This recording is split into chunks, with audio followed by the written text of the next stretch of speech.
આજરોજ રાજપીપળા ખાતે એપીએમસીની ચૂંટણી 12 કલાકે યોજાવાની હતી, ત્યારે અચાનક છેલ્લી ઘડીએ ચૂંટણી મુલતવી રહેતા રાજકીય અટકળો તેજ બની હતી।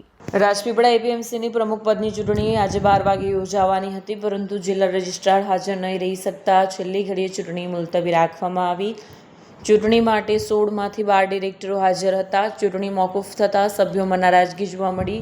ફરી ચૂંટણી યોજવા લેખિત રજૂઆત કરવામાં આવી। ચૂંટણી કેમ મુલતવી રાખવામાં આવી અને કોના ઇશારે નિર્ણય લેવાયો તેની ચર્ચાએ નર્મદા જિલ્લાના રાજકારણમાં જોર પકડ્યું છે।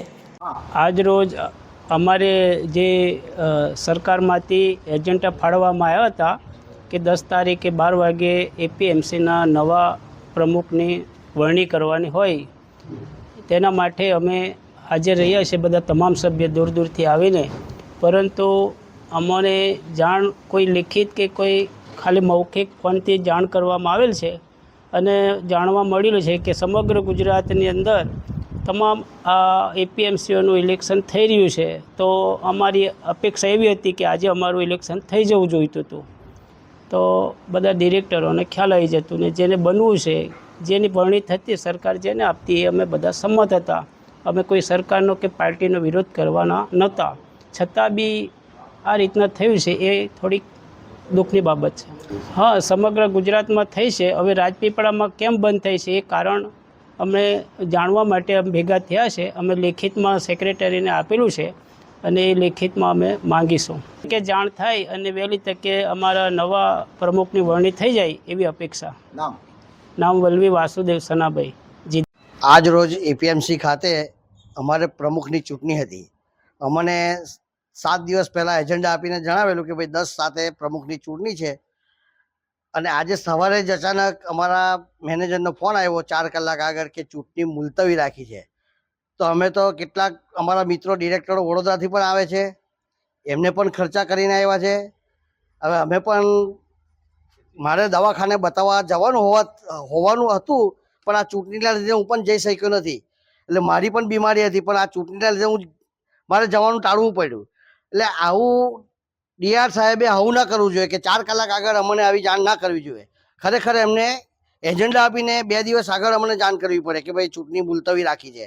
આજે ચૂંટણી હોવાથી અમારા 12 સભ્ય અમે અહીં હાજર છે અને અમે લેખિતમાં સાહેબ પાસે આનો જવાબ માગીએ છીએ કે કયા કારણે તમે આ ચૂંટણી મુલતવી રાખી છે।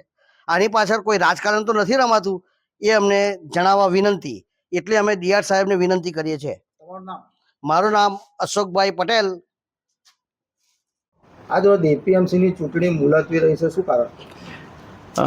ચૂંટણી રાબેતા મુજબ કાર્યક્રમ ચાલુ જ હતો ચૂંટણીનો, પણ અનિવાર્ય સંજોગોના કારણે જિલ્લા રજિસ્ટ્રાર સાહેબે સૂચના આપી મંત્રી શ્રી હેમરાજભાઈને, ને હેમરાજભાઈએ અમને બધાને ટેલિફોનિક જાણ કરી કે ભાઈ આપણી જે એપીએમસીના પ્રમુખશ્રીની ચૂંટણી હતી એ આપણા ચૂંટણી અધિકારી બીમાર થવાને કારણે બંધ રાખી છે। પણ એમાં આજે કેટલા સભ્યો હોય છે અને કેટલા સભ્યોની ચૂંટણી હતી ને કેટલા હાજર કેટલા ગેરહાજર? આમ અમારું બોર્ડ 16 સભ્યોનું છે, એમાં એક સભ્ય અમારો વિદેશ છે, 15 સભ્યોનું બોર્ડ છે। એમાંથી મેન્ડેટ આવે એને ચૂંટણી પ્રમુખ બનવાનું હતું।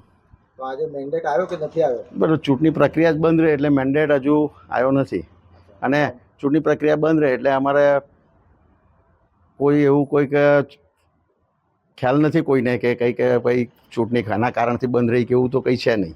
પ્રમુખની દાવેદારી કોણ કરનાર હતું? પ્રમુખની દાવેદારીમાં તો એવું છે કે જે ક્રાઇટેરિયામાં આવતો એ કરી શકે। તમારું નામ? દિનેશભાઈ શિવલાલભાઈ પટેલ। વિડીયો જર્નાલિસ્ટ દીપક જગતાપ સાથે સરેરી ન્યૂઝ રાજપીપળા।